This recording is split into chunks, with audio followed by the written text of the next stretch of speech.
Hey everyone, it's Mike. Before we start the episode, I have a cool question to ask. Do you own a brewery? Do your customers love trivia as much as I do? Well, then you better listen up, because Geeks Who Drink weekly trivia nights are the cornerstone of event programming for over 650 breweries and bars nationwide. Geeks Who Drink Trivia is consistently fun and low-effort way to build a community of regulars, because we all need our norms, cliffs, and all that, but we want to bring more people in as well. So you can even turn that slow weeknight into the busiest night of the week. So get started with this exclusive offer for my Taproom listeners and get your first quiz night free. Go to geekswhodrink.com/taproom and enter promo code taproom. That's geekswhodrink.com/taproom, promo code taproom. And now on to the episode.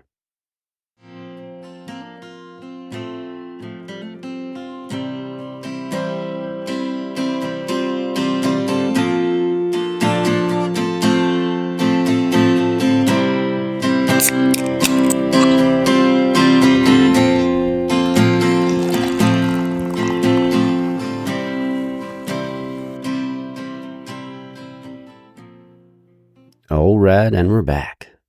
This is episode 81 of the Taproom podcast, and I'm your host, Mike. It's Sunday morning. No, I don't know what I was going to sing right there, but I can't sing to save my life. But yeah, Sunday morning. Yesterday was the first day of the first real Saturday of college football. What a day. Before I jump into that, this is, like I said, episode 81. This episode I recorded with Kevin Rodriguez, the founder of Ass Paddle Brewing. He's a contract brewer. I don't want to get too far into it because I don't want to spoil anything for the interview, but really nice guy. He brought down a few of his beers. We got to record at La Bodega. Even Abraham makes a surprise appearance on the episode, so it was cool. But yeah, just a really nice guy. Got to have a few beers, got to have some food at La Bodega. Man, honestly, I can't wait till he opens up his own brewery so I can go out and check it out. He loves lagers and stuff like that, like I do. So that'll be exciting for him, and I'm excited for him. Yeah, so let's jump into some college football before we jump into an interview. Some good games yesterday. Like a couple teams struggled. When Notre Dame beat Texas A&M. Only thing I'll really say about that game is, the quarterback for Texas A&M, it was just not good. And honestly, I feel like Riley Leonard for Notre Dame I think he got a little better as the game went on. Obviously, he was using his legs a lot. But I feel like their last drive was probably their best drive. Yeah, that was probably their best drive. But, that's when you want the quarterback to step up. So I feel like, they did well.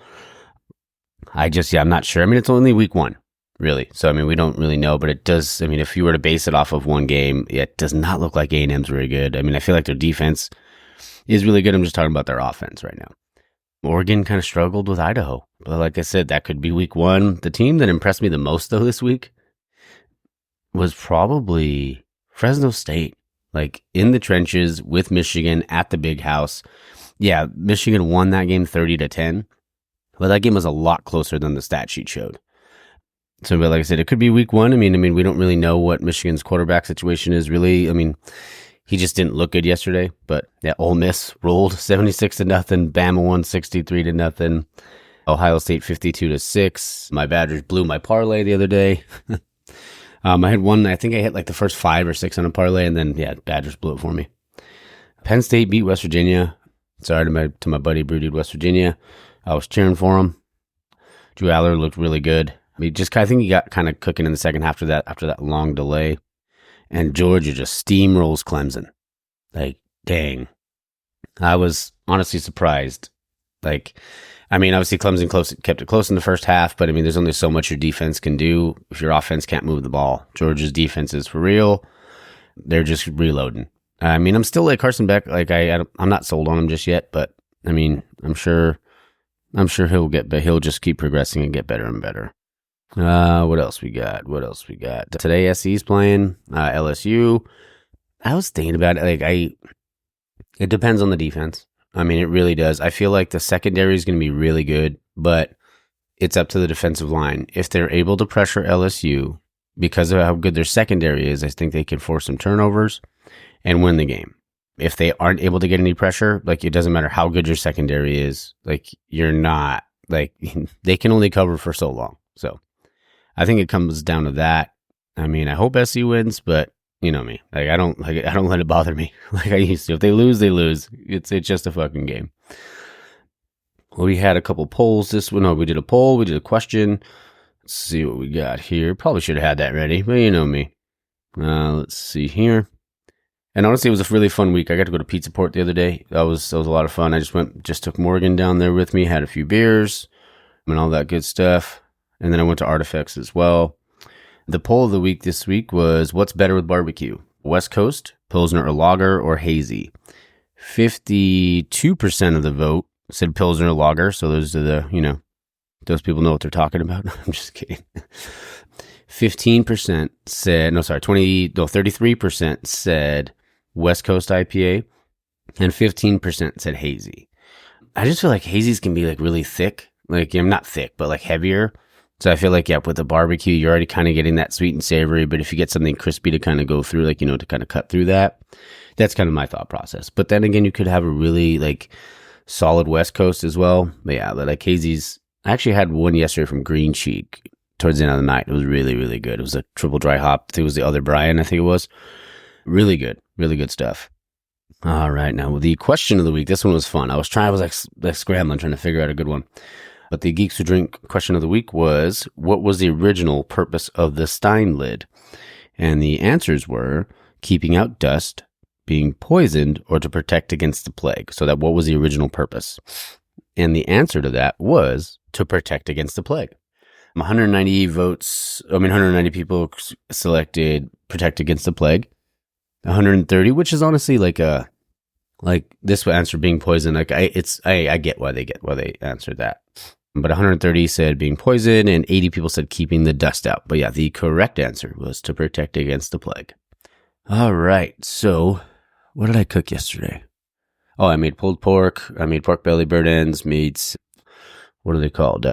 Jalapeno poppers. There you go. Couldn't think of it. Some good stuff. So I have leftovers. Somebody having that today. Might actually make some hot links as well in the smoker, just to plump those sons of bitches up. You know what I mean? All right. So we're going to jump into the interview now. But if anybody, if you guys ever have like questions about the show or ever want to do, I know I've mentioned this before, like a bonus beer review. Oh, and crap. I always forget. T-shirts are available, obviously. They're available on the link is in my bio on the Taproom pod. On Instagram. So you can look at it there. Yeah. Go ahead, check it out if you want to help support the show in some way. You can buy a t-shirt. I think they're $22, I think. Something like that. Or if you sign up for the first time on TeePublic, you get like 35% off your entire order, I think, or something around there. So, if you want to support the show, there it is. I had some, other thing is, I want to say rest in peace to Johnny Hockey. So Johnny Gaudreau and Matthew Gaudreau, his brother. That's such a sad thing. Like, I really liked Johnny Hockey. Just feel, so bad for him and his family. So, just shout out to them and hope their family's doing okay. All right. We're going to jump into the interview now and stay tuned for the outro. All right, guys, we're back in the tap room, and I'm your host, Mike, and I have a very special guest on today. I have Kevin Rodriguez, former brewer of La Bodega and future brewery owner himself. What's going on, bud? Hey, how's it going? Thanks for having me here, Mike. Oh, good, man. I'm glad we got to do this. And shout out to Abraham. We're over here at La Bodega, and he set it all up for us. I'm in the back room, and he called you his Padawan. Sure. Yeah. So, man, so I know you're opening up your own brewery, and I do want to get into that. So we'll talk about that in a sec. But before we do that, can you tell us about how you got started in craft beer? Yeah, definitely. This whole craft beer journey for me started with the idea, actually with my cousin. His name is Jose. Okay. He has a big influence on this journey as well. Awesome. But it was an idea of us going, hey, we should open a bar, right? Or some kind of business that, involved alcohol and selling of alcohol. Yeah. And so I said, all right, that sounds cool. And after drinking a lot of craft beer during that time, it was around 2015, 2016. Yeah. And he said, hey, why don't we brew our own stuff? Yeah. And I said, oh, that sounds cool. And so not too soon after, my sister was we were moving out of our parents' house into our own home. Okay. And then my cousin had the right idea to ask my sister, hey, can we use your kitchen. Yeah. To brew the beer, yeah. Yeah, to brew some beer. And definitely, she said, yeah, as long as you don't blow it up, you're fine. We're like, oh, no problem. So that's where it originally started. It was just an idea of us trying to open a business together. That's cool. And yeah, little by little, he bought me my first brewing kit, and he said, all right, start learning how to do this. Yeah. And I said, okay, Yeah. And so, yeah, started in the kitchen. Then little by little, as time went by, got a little bit more serious. Okay. And we ended up cutting kegs open, making those pots. Yeah. And then we started brewing out of the kegs, basically. Yeah. And we rigged them up so that we had spigots on the bottom and everything. And then from there on, we said, you know what? We got to go bigger. There you go. A couple of years later, we ended up buying a 1-barrel brewing system, and we put it inside my sister's garage. Nice. So I moved all her stuff out. Yeah. My poor sister, man. Yeah. And then we put basically the 1-barrel brewing system back then. Okay. Yeah, and then that was pretty much 2016 through, I want to say, 2018, 2019. Okay. Yeah. Nice. Yeah. And then from there, I decided to take it a bit further and say, I want to go to brewing school. Oh, that's cool, man. Yeah. And so I ended up taking 2 years at UCSD. So I would drive from Long Beach all the way to UCSD twice a week to take the brewing courses. And so that's where my dedication really started taking a turn into the brewing industry. Man, that's so cool. Yeah. I mean, and it's a drive. I mean, it's Southern California, so it's not super far, but I'm sure with all the traffic, I mean, doing it twice a week. Yeah. Was it on the weekends or in the weekday? It was during the week. Oh shit! Yeah, that's even worse. Yeah. And so, at the time I was working in the water purification industry. Yeah. And I told my boss I have to leave at like 1 so that I can get to my class by 4, I believe it was. Oh shit. Yeah. Well, I bet that water purification thing helped in the brewing side though. Well, absolutely. And that's kind of like another piece where my interest peaked, because someone in the industry, he's like this German dude who brewed his own beer, and he also kind of directed me in the path of brewing as well. Yeah. That's awesome, dude. And I just wanted to mention that because you mentioned earlier about how like you wanted to open up like a bar or something like that. Yeah. I feel like anytime like your buddies are together, like there's always that idea. You're like, we should open a bar, dude. Yeah. Yeah. I feel like a scene from Ted. Oh yeah, for sure. Great flick. Yeah. Great flick. Yeah. So you're going to school, you're doing all that. What happened next? And then from there, after a couple years, COVID hit. Yeah. And so I spent a lot of time in the garage just, developing my recipes and dialing stuff in. And then I said, well, I really would like to get like hands-on experience of what a brewery is. And so kind of like towards the end of COVID, and this is like, I was already in the engineering industry for about 12 years. Wow. And I decided to leave. I was like, I don't want to do engineering anymore. Yeah. I'm kind of like fed up with all this. And I want to do something that I'm passionate about. Of course. And what a time to reflect than during COVID, right? When you had more time than... Exactly. When we had nothing to do. We had nothing to do. And that kind of like from there, I just ended up saying, I'm going to apply to a few breweries. And in the beginning, it was hard because I was getting like rejected here and there. But, I was applying to huge breweries. I wasn't applying to like a small brewery around the corner. Yeah. And I ended up getting called by the brewery in Anaheim. Oh, nice. Yeah. And they gave me an opportunity there to be assistant brewer. Oh shit, that's awesome, man. Oh, this is great. And it's a big play. It's a big one to go to right away. It's a really big one to go to. Yeah. And so, I definitely had a pretty big shock to the industry. I bet. Because I was in the engineering industry. I was sitting down on my butt all the time. Mm-hmm. And then now you're getting up all the time. Now you're up toward like pretty much for 10 hours a day. Yeah. Doing all this. And it was a challenge. It was a big challenge. Dude. Yeah. I mean, that's, it's a big change. It's a drastic change. But it's crazy. Like that's the kind of stuff like you kind of like, I love to hear because I mean, some people, they may have like a cushy job or like a job that, that they make a lot of money doing or stuff like that, but they're still willing to say like, fuck it, this is what I want to do. Correct. So, Yeah. No, it was it scared me big time because I was taking a huge pay cut from the engineering industry. Yeah. And going in here, starting fresh, right? And it was really hard to adapt to that. Yeah. Yeah. I'm sure it's not easy to walk away, like I said, from the money and stuff like that. But correct. And I've talked to some people that were lawyers before, and they're like, dude, I just wanted to brew. Yeah. And that's what they would do every weekend. And then eventually, lawyers make a lot of money. So when you walk away from that, you're like, man. Yeah. I'm sure that was really scary. That's rough. Yeah. It's a rough thing to do in general for anybody in any industry. Yeah. Is go, I'm going to do something totally different with my life and bet on it, right? 100%. Yeah. That's so cool, though. I mean, kudos to you for doing it. Thank you so much. Yeah. And so what was it like at the brewery when you got there? It was, like I said, it was a big culture shock in the beginning. I had a different idea in my head of how it was going to be. Yeah. I was going to come in, rock the place. And then it turned out I was in the presence of like brewers that have been around the industry for years. I mean, these guys were pros at what they do. And especially at the brewery, this is like, they had big expectations from everybody. Oh, for sure.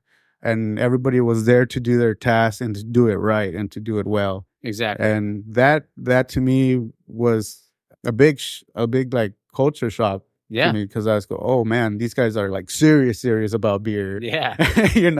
I was serious, but not that serious. Yeah. Yeah.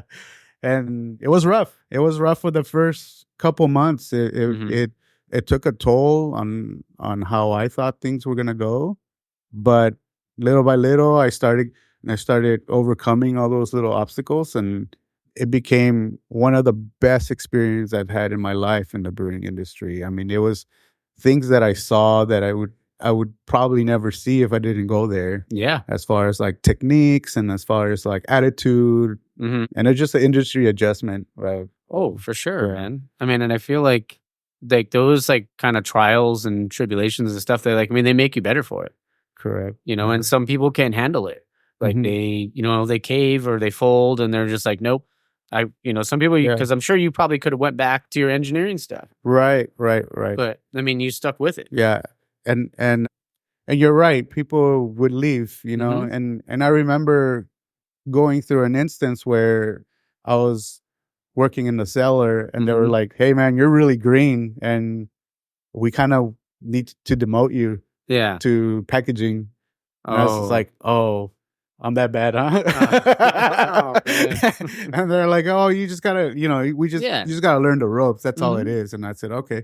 So I had all the theory already. I had all the like schooling and I had everything, but the practical side of things, I didn't really have it on my hands.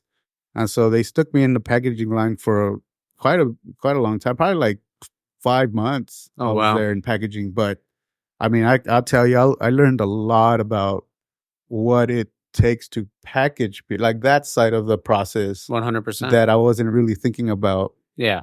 In my earlier phases of like opening a brewery. Now I'm like thinking more details down the line. Yeah. And it became more evident to me of like where I needed to start. Yeah. And then what's the finish line. So it gave me a better timeline of how to do things. That's awesome. Yeah. That's cool though, man. I mean, you get like learn those life lessons as you go. And like you said, it helps you grow because technically, now that you did all that, did that stuff too, but then it'll lead into like, obviously like you opening your own place. Yeah, that's right. That's right. You have a better view of it. Like it's still not 100% like good window, but it's a way better window. Like, now I know what a brewery looks like, an operation of like 20 brewers. Exactly. Right? I know how much 20,000, 25,000 barrel looks like out the door. You know, and we're over here pushing like 500 barrel. And so it was a really cool thing to see. It was really hard in the beginning, but it was definitely what I needed. Awesome to see and do. And how long were you there for? I was there for a year. Okay. Yeah, I was there for a year, and just building relationships with all the brewers, building relationships with the owners and sales department, the distribution department. I would see Abraham come in and kind of like hang out because I guess he had already connections with one of the managers there. Okay. And this was like Abraham's one of favorite breweries. And so he would go and I would see him and I was just like, you're around the corner. Yeah. Yeah. I know you. Yeah, I know you. Yeah. So it was kind of cool to see how, the industry collaborates that way. Oh, for sure. Yeah. I mean, and Abraham's such a sweetheart. Yeah. And he loves to joke around, and I always love to joke around too. So yeah, but just like the second we met each other, I felt like we were like kindred spirits. Yeah. No, he's a great guy, and he's been a huge like role model as far as like the whole brewing industry, the passion, and how things should be like lined up for you to do this. That's so cool. Yeah. So when you leave there, what happens next? So I leave the brewery and I end up pretty much saying, hey, well, I need to make some money. So I ended up going back to engineering. Okay. But at the same time, I came to Abraham and I said, hey, do you have space for like a part-time brewer? Mm-hmm. And he's like, what do you want to do? He's a part-time. Yeah. He's like, what do you mean? And I said, well, I mean, I'll help you. Whatever you need, brewing or cellar or whatever it is. So it piqued his interest, and he goes, "Oh yeah, come on, you worked at the brewery, you know how this is." Yeah. And then he's like, "Would you be okay with this pay?" And I was like, "Yeah, at this point, I just kind of want to keep growing." Yeah. And so I hadn't brewed at a commercial level by this point. Okay. I had done all the cellar stuff, I had done all the packaging, but I never actually brewed in a system. Yeah. And so Abraham's goal for me here was for me to master the brewing system. Okay. And then help him brew and pump out beer. Yeah. And so that was kind of key to my growth as well, because that was a whole different, like, it's almost the same process, but it's such a huge just quantity, at a bigger, way bigger scale, that it's just that slightly different, right? Yeah. And so he taught me how to use the system. Technology is a little different. Mm-hmm. So the process of how to manipulate things was different. And so, yeah, from after doing all the brewery stuff, coming here, I was able to show him some kind of process things. And so we were feeding off each other back and forth, That's cool. He's teaching me the brew side, and I'm kind of like not teaching him, but kind of going, hey, why don't you try these techniques, Yeah. And he's like, oh, that's cool. I never thought about that. Yeah. And so we helped each other that way. Oh, dude, the collaboration in this industry is the best. Yeah. Yeah. Yeah. Most people in most industries are very like, close. This is mine. Yeah. Get out of here. Get out of here. Yeah. I'm going to destroy you. Yeah. And even though there is some competition within the brewing industry, it's not as bad as under other. Yeah. Everybody still wants everyone to succeed. Correct. Yeah. Yeah. And there's industries out there that are kind of the same, but like sports, right? And yeah. You have all these mentors and people that bring you up. Oh, for sure, man.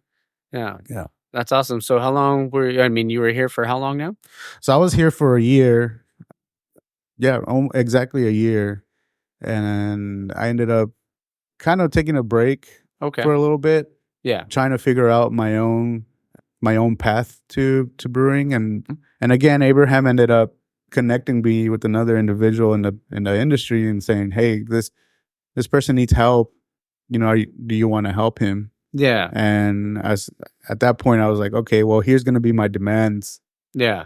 And it ended up being where I wanted to start my own. I mean, and this is the thing. My brewing company had been developing since homebrew, right? Okay. So I never let that go during this whole time. I'm still, that dream was still there. It was still there. And so I would go to work and then I'll come home and still brew beer. Yeah. On the weekend. So it just never, it was never nonstop. Yeah. Yeah. And so he said, I talked to the owner of the brewery and I said, I want to start my own company. Yeah. I am willing to help you brew your beer and develop your program as long as you allow me to start my company here. Yeah. And he was like, win-win. Both of us win. Let's do it. Yeah, for sure. And I said, awesome. Yeah. And so now, currently, during this whole journey, now I'm basically running his brewing program and starting my own company at the same That's so time. cool, man. Yeah. Kudos to you. Thank you. Yeah. And the name of the name of your brewery, I love it. Can you tell the listeners what it's going to be? Yeah, it's Ass Paddle Brewing Company. There you go. And it's the way we came up with the name was during the homebrew time, and we're, we have a paddle and we're like mashing in our grains, and everybody's having a great time, laughing, drinking beer, and my cousin grabs the paddle out of the mash, and someone drops beer. Oh shit! And he ends up going, wow, like smacking the person, and then I was just like, there you go. And then he goes, Ass Paddle. And it's like, Ass Paddle. Wait a minute. That's the name. Yeah. So we ended up putting a lot of spin to it, That's and cool. And it's now for us, it's like a force, right? Like, let's go kick some ass kind of thing. That's awesome, dude. Yeah. Did you ever watch the movie Beer Fest? Yes. Yeah, remember I can't remember who says it, but there's a part in the movie where he's a loser takes a paddle up the ass. Yeah, that's right. That's right. And honestly, that's the first thing I thought. When I saw the logo, I was like, that was the first thing I thought. I was like, Beer Fest. Yeah. I'm such a movie nut. So like, I saw that. I was like, oh, that's awesome. One of my favorite beer movies out there. Yeah, it's great. Yeah. It's so great. So you have some beers here, right? Yeah, I have some beers here. And this one? This one, we'll start with the which one's can. This? So this was an experimental beer for me. Okay. It's a lager, and it's basically Sorachi hops. Oh, okay. And it's just straight up lager. Awesome. Yeah, straight up German malt, Pilsner malt. Say, that's right up my alley, dude. Yeah, and surprisingly, this has been sitting in my cooler for about a year now. Okay. October will be a year. Wow. And I feel like this beer gets better and better as it lagers. Oh, inside the tank. It's crazy to me, like how sometimes, because I won't say what brewery it was from, but there was a beer I had. I want to say it was like maybe 2 months ago, and and we're back. So it was this beer that I had. I was like, man, and it was in a West Coast IPA. I was super excited about it, and cracked the first one of the 4 cans. I was like, ugh. It's like, man, it's just, not good. But I'm also not the person I won't ever talk about. Like, I won't say, like, I don't want to trash anybody's product or anything like that. Sure. That's not what I'm about. But it was weird. So I had it. So, like, the 3 cans sat in there for, like, 2 weeks. Yeah. And then I was like, you know what? I might not have bought it. I'm going to drink it, Yeah. So poured that second one. I was like, wait a second. Tastes a lot better than it did 2 weeks ago. Yeah. And then I was like, let me try another one just to make sure I'm not just, and then I ended up finishing all 3. Yeah. Let me try another one. Yeah. Oh, and so these Sorachi hops are, from what I know, is they're used on Sapporo, the Japanese lager beers. And I ended up going kind of strong on them, and little to know, I ended up getting this really complex lager. Shit. Gave it like a floral, a little bit of Pilsner hoppy kind of taste to it. And yeah, that's distinct. Yeah.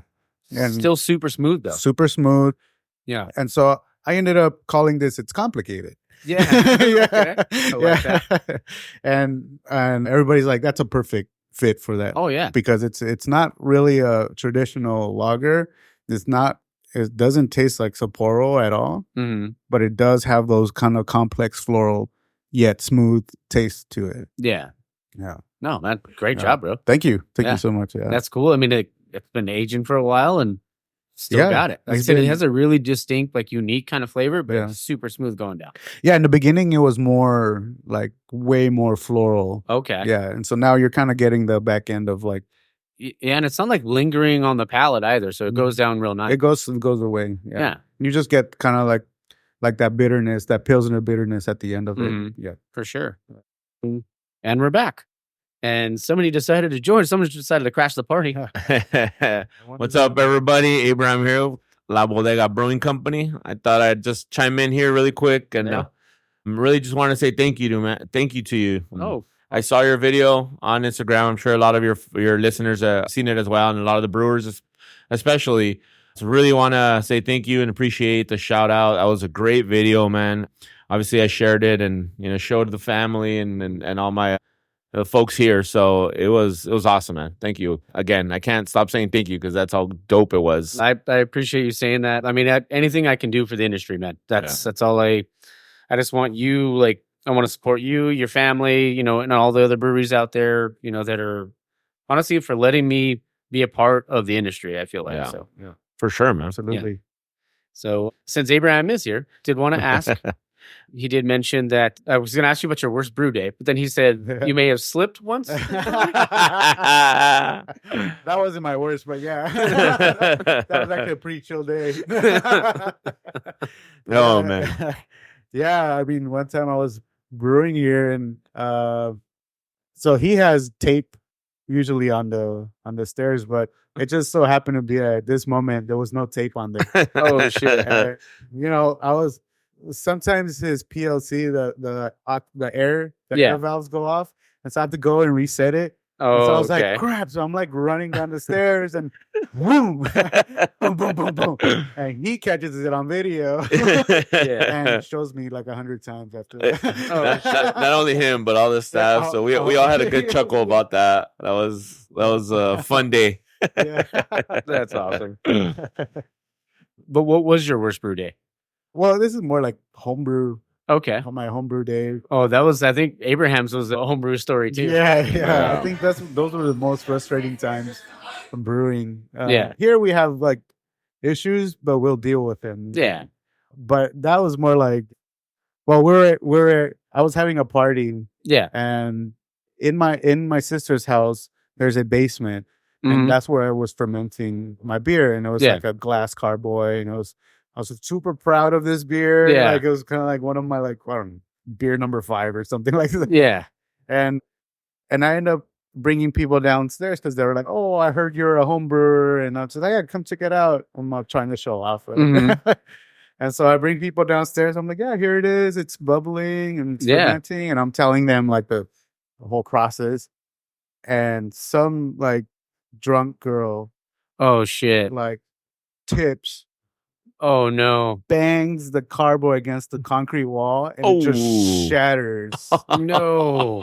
The carboy was still standing up, but the piece of the glass had already gone inside the beer. And I was so mad. Like it pissed me off. Dang. I ended up kicking everybody out of the party. Get the fuck out of my house. Go home. Man. I was that pissed. I would be too, dude. That's fucking nuts. Mean, lucky nobody got hurt with the glass. They had to cut their, shoes or feet, and then absolutely, really be pissed. Yeah, really be mad. Sure. Yeah. And so I was like, I have to save this beer. Yeah. And they're like, how are you going to save it? It has glass in it, Kevin. Let it go. It's what a strainer's for. I said, no. So I was like, I'll put it in a bucket. So I put the beer in a plastic bucket, and then I go back to my job. Yeah. Because I know one of my coworkers, he develops filtration. Okay. Like membranes for water purification, right? Yeah. And so I came up to him and was like, hey, man, I have this beer that I need to filter out glass. Do you have anything? He goes, I might have something at home. I'm gonna come and bring it for you. And I said, all right, cool.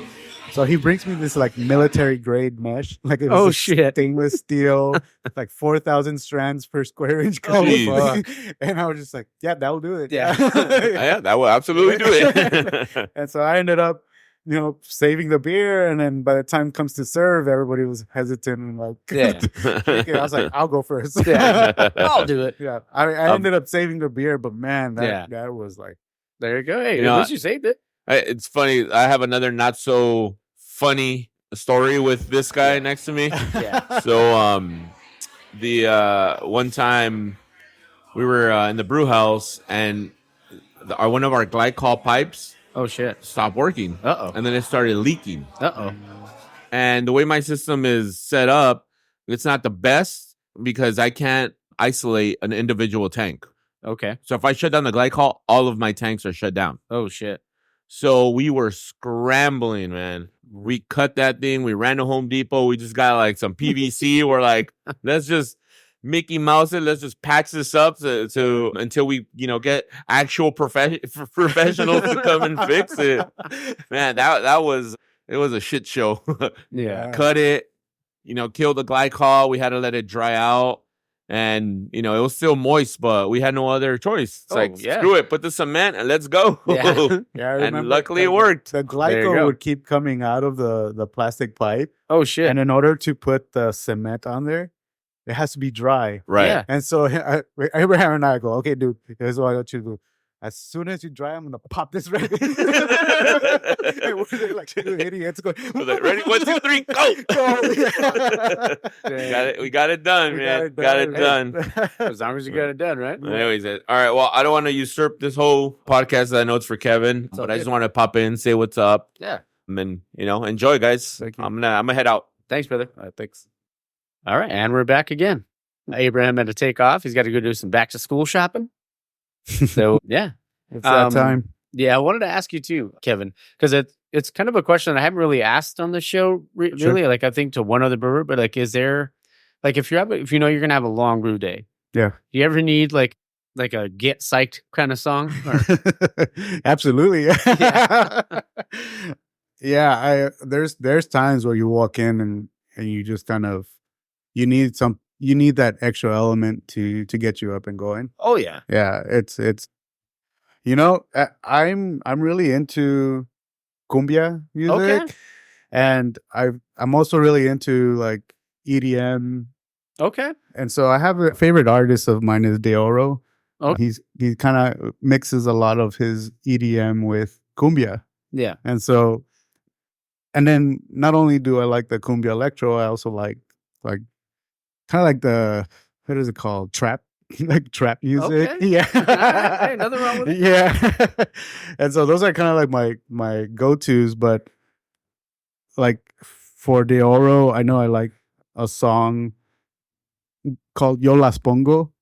yeah. See, that's the one thing about me. I don't know Spanish. Yeah. No, it's okay. But but there's a few songs that I do like. Like, well, I mean, I Yeah. love like Mana. I don't Uh-huh. know what they're saying. But Yeah. it sounds great. Yeah. But it's well, this song is kind of funny because they have like it's a Mexican like banda Oh kind shit. of band to it. Okay. And it's Los Tucanes de Tijuana and Mafio.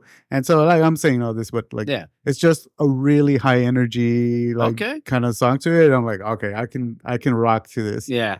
Or RL Grime has a song called Core. Okay. And there's a line that I like about it is like, who does this shit like I do? And Oh, then there you go. dude, I just Love it. Yeah, boom. That's ended great. up going. Yeah. That's awesome. Yeah. Like for me, it was like, and I don't know if I've ever talked about it on the show, but like, because I mean, I used to coach for the YMCA. I did it for like 9 years just as a volunteer. And mine, I had like a whole game day playlist. Like it was just yeah. something I'd listen to it in the car on the way when I Yeah. got there, and I would always get there super early to have my headphones in and listen to it as you're doing prep work or whatever. Yeah. But yeah, the big one was always Lose Yourself or like what's the other the other Eminem song? Oh, I can't think of it. I'll have to remember it It's all later. good. But yeah. Yeah. Oh, Till I Collapse. Oh, okay. Yeah. That song would That song would get me absolutely jacked. I was like ready to fucking do anything. Let's do it. Yeah. Oh, Music is probably like a huge supporting background to maybe all brewers. I bet, Or like yeah. anybody that needs to get hyped, right? yeah. But I mean, and you're back there because I mean, I know some Yeah. people love Taylor Swift, some people love different things. Like Mhm. other people I've had on the show where they talk about certain music that they like, but then it's like you're gonna have a long day, right? You got to get jacked for it. It's funny because at the brewery, Yeah. whenever there was music playing, Mm-hmm. like depending on the song, I knew who was brewing. Yeah. Yeah, I feel like everybody has their own music. distinct character to them. Yeah. Yeah. That's cool. Yeah, it was funny. Yeah. That's awesome.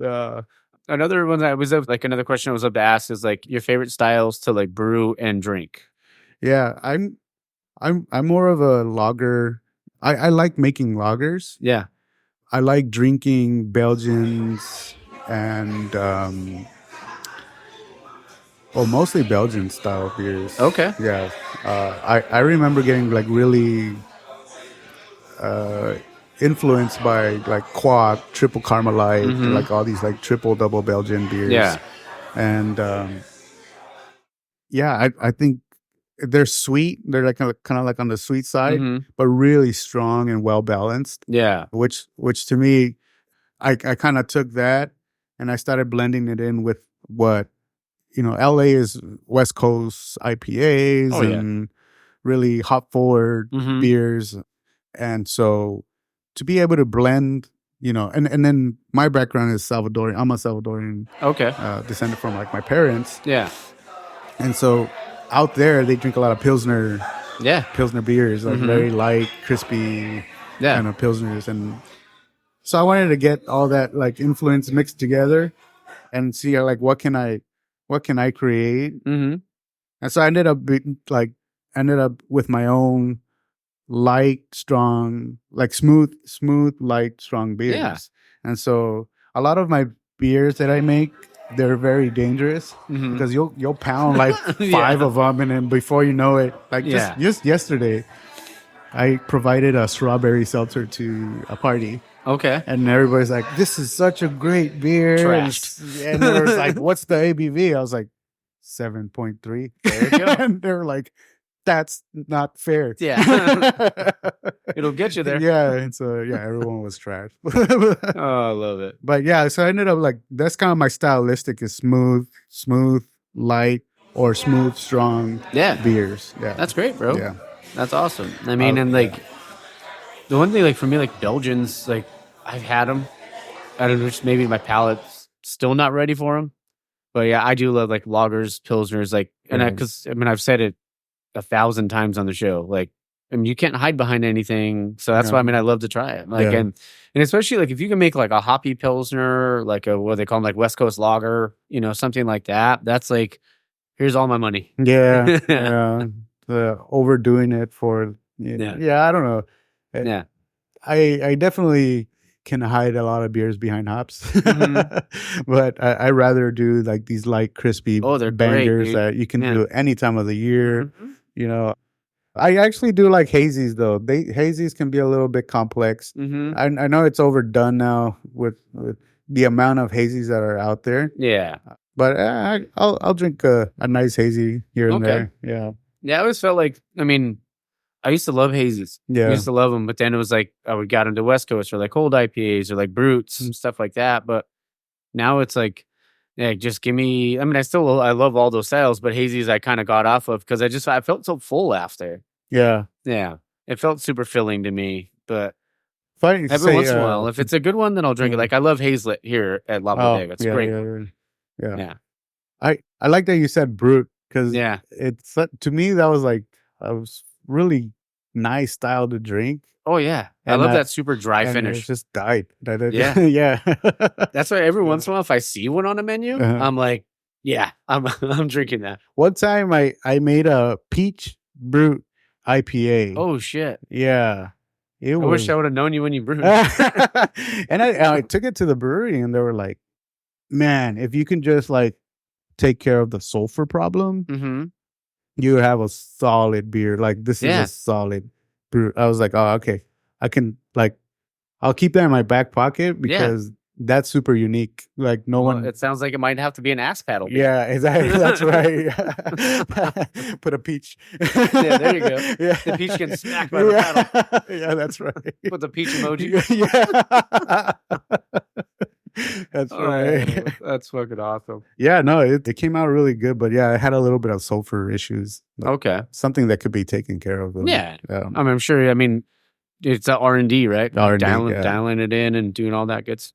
Oh man, this has been super fun, man. Yeah. And it's honestly, I'm glad that, because Abraham's the one that reached out and was just like, hey man, would you want to talk to this guy? I was like, dude, I'll talk to anybody, bro. Like, let's do it.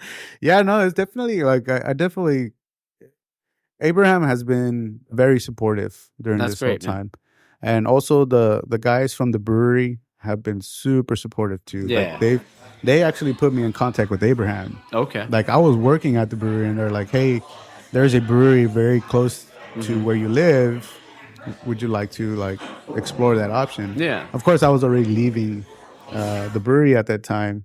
And I said, oh yeah, I would like to, chat with Abraham for a little bit. And and so that was the whole thing with like the individuals there, that they were like, yeah, you're not ready, but we see how hard you are working. Yeah, we they see that you have potential. the dedication. Yeah. Let's make sure that doesn't die in you, right? And so they connected me. They put me in the path of people that would help me get to where I want to be, which was really cool. I mean, even if I go like contact them now, of course they opened their own brewery up in Anaheim called Everywhere.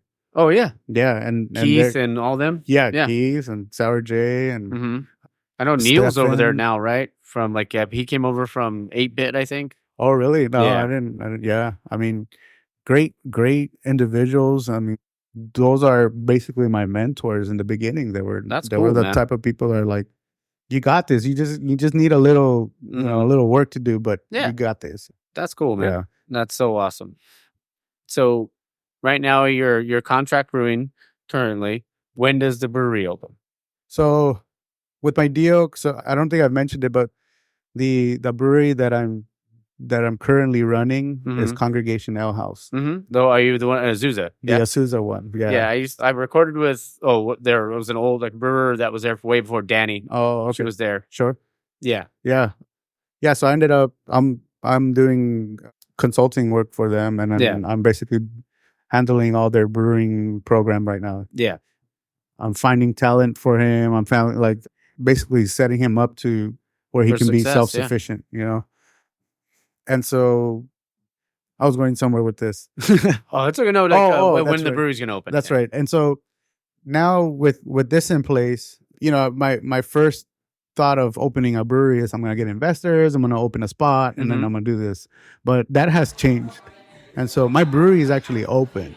Okay. But I'm going distribution heavy first. Okay. And so maybe I'm still doing paperwork and all that, but hopefully in the next 2 months, all that gets squared away. Okay. And I start just selling the crap out of it, out of the beer. Like, I want to start in Whittier, have some restaurants carry it, and then try to push it that way. Okay. So that I can start developing the finances to where eventually I have my brick and mortar. Exactly. Yeah. So it's a complete different route than most people, but I think it's going to work. Yeah. Man, I mean, honestly, and let me know whenever. Yeah. Yeah. Excuse me. And if you ever want me to like shout out, like, anything, like wherever, let me know where it's being sold. Sure. I'll mention it on the show. Thank you. I appreciate that, Mike. Oh, good, dude. Yeah. Anything I could do to help, brother. I appreciate that. Yeah. Another question I always love to ask is your desert island beer. Yeah. I know it can be tough, but you can also do because I know obviously it's a loaded question, but you could do domestic and say craft if you wanted to. I got that question when I was interviewing for the brewery. Oh, really? Yeah, and I said something stupid, like not a stout, but like it was just a stupid. But the more I thought about it, the more it kind of like became evident to me, because I used to go to Rusty Monk. They're closed now up here. Yeah. But Rusty Monk used to carry a beer called Bavik. Okay. And it's like a Belgian Pilsner. It's called Super Pils. Oh, shit. Like a Super Pilsner Bavik beer. And I used to go there all the time, even in those like hot summers. I used to take my fiance to go date over there, and we'll go on dates. We'll have charcuterie reports, and I'm just pounding these Baviks. Yeah. There you go. And I'm like, I really love that beer. Like, that's awesome. I can drink tons of those in the desert. Oh, and also congratulations, because you're getting married in a couple months. That's right. Yeah. And next month, actually. There you go. Yeah. Awesome. Thank you so much. Yeah. Appreciate that. What would be your domestic one if you had to pick a domestic to drink? Oh, a domestic one? I don't know. That's hard. Mine would probably be Hams. Hams? Yeah. I don't know what it is about that beer, but it's a sleeper beer for me. Yeah. Oh. Yeah, I don't know. Michelob? I don't know. Michelob Ultra? Yeah. I don't want to take up too much of your time, so I have a couple more questions for you, though. But what's the thing? I know we've talked about the community a lot in this episode, but what's your favorite thing about the craft beer community? I think to me, it's like that pretty close camaraderie of having like that same passion about craft beer, right? Because that anywhere I go, it's such a accepting community that it's so, because it's all the same, right? Like everybody has the same passion, and they're willing to help you. Like they're willing to go out of the way. Yep. Like they're willing to get you a 4,000 string mesh. Yeah. You know, I love that story. just to make you filter out a beer. Yeah. Right. They won't give you any money, but they'll Yeah. They'll give you But that for sure. do you need resources? I Yeah. got you. Right. And that's the whole thing about the brewing industry is you can ask and somehow they'll make it work for you. Yeah. Right. I've never been in an industry like that. Yeah. Yeah. That's so cool, man. Yeah. I mean, and that's what I love about it the most, but I love hearing it from people because, you know, I can say it all I want on the show, like, but when people actually hear people within the industry say that, I mean, if it motivates one person to get out there, and that's one of the things, like, before we end, I'll ask you about that, but one of those things you can just call someone and be like, hey, I'm having a trouble with this. Can you, like, what, do you know any tricks? Or like, even like you said, you come over here, you start working with Abraham and you started showing him your tricks. That's right. Yeah. Yeah. So, I mean, like, what's better than that? You know? Yeah. No, that is definitely one of the many things I like about this industry is that camaraderie and that like common goal of making amazing crafted beers, right? Yep. Because it's such an art forward industry, right? Everybody's trying to get their beer out in their own style, in their own fashion. 100%. And it's cool to see how many people want you to succeed. Yep. Yeah. That's great. Yeah. I usually end it with, since we're already talking about it, we'll jump one question, we'll come back to it. If you were going to give advice to someone that wanted to get into the industry, whether it was the brewing side or home brewing or anything, what would you tell them? Yeah. I mean, it's when you start homebrewing, right? Like the advice that I would give is when you start homebrewing and you see all the things that you have to do, right? Because it's a very labor intensive for sure thing. And so I definitely suggest that people start homebrewing. They start learning about the process. Yeah. Because you can easily get kind of discouraged by the amount of science and the amount of like technology goes behind making beer. Yeah. It's not easy to make it, but if it's something that you grow passionate to, I would say to be patient. Yeah. Okay. Because like the more patient you are, the more you start understanding about the industry. 100%. And then the more straightforward you are with people about where you're at, the more people are willing to help you at your level, right? Yeah. Like the worst thing you can do is walk in and saying like, I'm a brewer. Yeah. And then you've never even made a batch of beer, right? So it's one of those like developmental things. You start small, you start in your it's baby steps. Yeah, it's baby steps. Start in your kitchen, start in your garage, make a first batch, see the process through and see if it does anything for you. Yeah. Right? See if it sparks any interest. Because what happens is the process sucks. Yeah. But the product, it makes it worth it. It makes it up for all the shit that you had to do.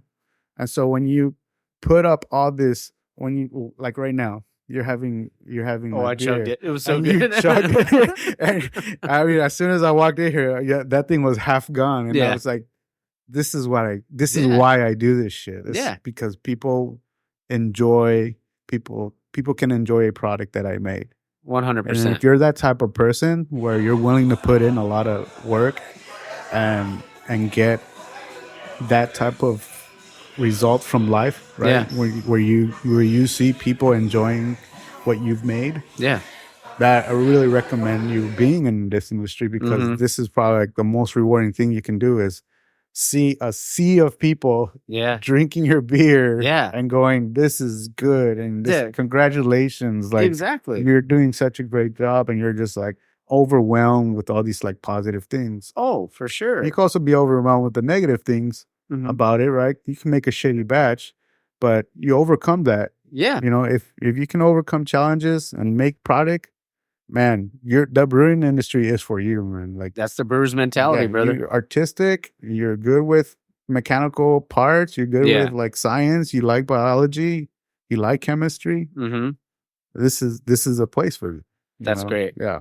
That's a great answer. And like, that's like, I know Abraham had mentioned the reel earlier, but it was about the long nights, like the first pour in your brewery, you know, like having Yeah. seeing that first person have that Yeah. first one, you know, or tapping out, you know, that's kind of what's better than that? I think that's one of the best things about this industry too. Yeah. Is the fact that it really does bring people together. Oh, it does. Yeah. You know, it like you and I, like, We've never met before. We never met before. And now we're bonding And over now, beer. yeah, now we're Yeah. bonding over beer, having good conversations about beer. Yeah. And then later on, you know, like family, and like it's all community based. 100%. It's all community based. And so it's just amazing how this brings everything together. Like, you can do so much with this, right? 100%. And I joke around, like my fiance makes fun of me sometimes because I like to tell stories about how the Declaration of Independence was written. Yeah.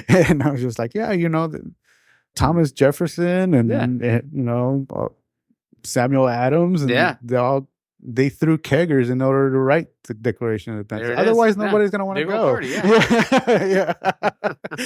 I don't know how true those facts are, but I like to tell that story. Oh, who doesn't? That's great, man. Yeah. And I want to say, they said thank you again for, you know, coming down, and we're doing this. Thanks for some of the beer. One last question. What's your favorite food to have with a beer? And I usually say like tacos, wings, pizza, burgers. Like what's your kind of thing? Pizza. Oh, pizza's great. Pizza, 100%. You can have a crispy boy with that pizza, or what are you having? Oof. I'm having everything with that pizza. There you go. Oh, what are your go-to toppings? I definitely like I do all meats. I'm an all meat guy. Yeah, like I always like, my brother always makes fun of me because he'll get like different things on there. I'm like, no, I just just pile some meat on there and put it in my mouth. Yeah, put a carne asada, put some brisket. Oh, dude, I make every once in a while. Me and because we have a smoker, but it has a pizza oven attachment, so it has like the pizza stone in there. And what I'll do is I'll make almost like a Mexican pizza, but it's like I'll do like chile verde as the sauce. Yeah. And then I'll do like pepper jack, and I'll do chorizo, and maybe something else on there. Like a drizzle of something else. That sounds amazing. Bomb, so when am I coming over? What's dude. I actually think because we usually do pizzas in the fall because it's too fucking hot because the oven gets like 600 degrees or higher. So it's like, but probably like October-ish. So if you want to come down for some pizza, we have a pizza oven in the business at congregation. You can come use it. Hey, I'll come and make some pizzas. Oh, that'd be fun, man. Yeah, definitely. Well, man, this has been a blast. I'm super thankful and grateful that you're willing to come down and hang out. And like I said, thank you for your beer. And anything else you got going on or coming up? Yeah, so I have this Oktoberfest coming out.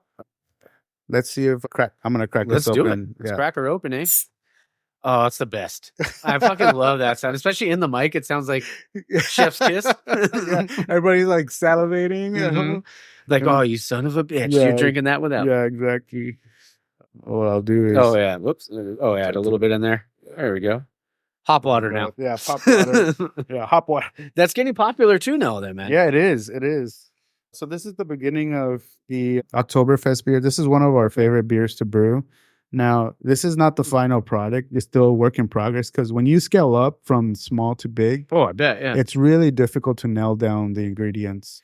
And so this was all the elements are there except for the breadiness. Okay. So this is it's a Marzen style beer. It's a Oktoberfest German style lager. Yeah. Marzen in German it's March. So usually what they do is they brew it in March. And it's ready by then it's ready by September. And it's like exploding on the nose. Yeah, it's explosive. A lot of the beer is very malt complex. There's about It's really rich. really rich, yeah. Yeah. And most Oktoberfests are between 4.7 to 5.6. I think it's the highest. So this one is actually clocking in at 7.2. Great fucking job. Yeah. I drink the shit out of it. Yeah. So it's not really a margin if you look at the what it's supposed to fall in within the alcohol tolerances. Yeah. But I don't fucking care. I'm breaking boundaries. You're brewing your beer, so yeah. fuck it.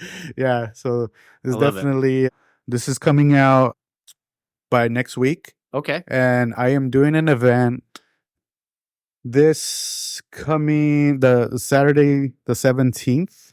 Okay. So that next Saturday? Next Saturday, that's correct. Okay. And so Modern Day is having a coaches night. Oh, nice. And so what they do, I guess they have all these breweries come together, and not only breweries, but I believe barbecue, I want to say. Okay. And so it's food, it's beer, and it's a bunch of vendors out there trying to raise money for Modern Day's football program.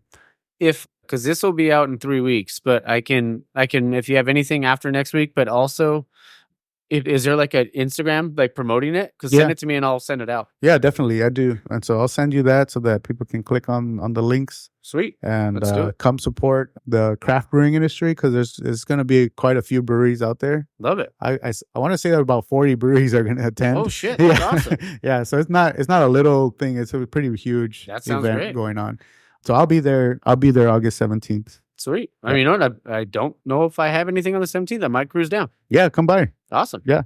All right. Well, like I said, thank you again. This is great. Definitely. Can't wait for this to come out, and I'll promote it on the show each week as we're leading up to it. Thank you.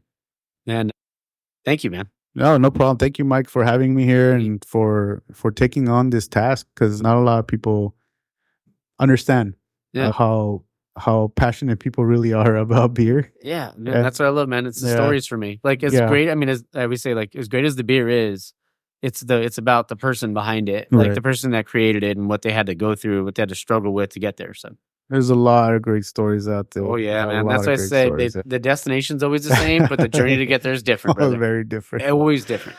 Yeah, no, thank you so much for having me. All good, brother. Thank you again. All right, Mike. Cheers. All right, guys. Well, hope you guys enjoyed that. Like I said, it was such a fun time with him, man. And when I say that, I'm not just saying that just to say it. I truly enjoy hearing these people's stories, and it's so fun to me to talk to these people because everybody's so damn nice, and we get to just sit and talk for an hour, have a beer, and how cool was it that he fucking was letting shit lager for forever? And I love that. And like I said, I can't wait for him to get his brick and mortar and for us to pound a few together, and maybe be there for the grand opening or soft opening, whatever. But definitely go and support. I mean, follow on Instagram, do all that sort of stuff. All right. What else do I got? Oh, I did get to record this week. We recorded 2 remote ones, which was fun. I had to record with Tyler Sadler at Tyler's Brew on Instagram. Or is it Tyler Brews? I should have remembered that. I'll get it right now.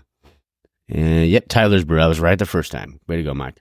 It's early Sunday morning, and I'm about to go make I'm gonna go make a fat ass wet burrito right now. Well, the biggest burrito I can put in my mouth. You know what I mean?